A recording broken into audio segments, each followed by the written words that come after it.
खुशामदीद नाज़रीन, मुख्तसर सी वीडियो में जो पिछले 48 घंटों में जो कुछ होता रहा और जो कुछ उसका ड्राफ्ट सीन निकला है वो आपके सामने रखते हैं मुख्तसर।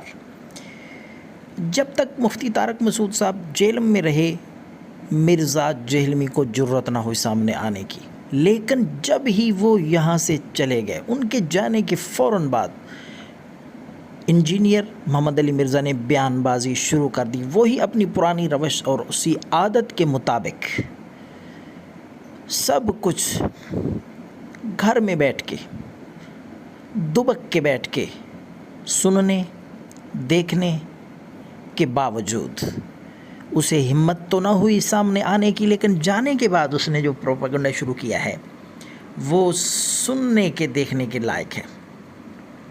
सबसे पहले तो उसने ये बहाना बनाया, आगे देखें वो क्या कहता है। आपको वीडियो क्लिप उसका सुनवाने जा रहे हैं।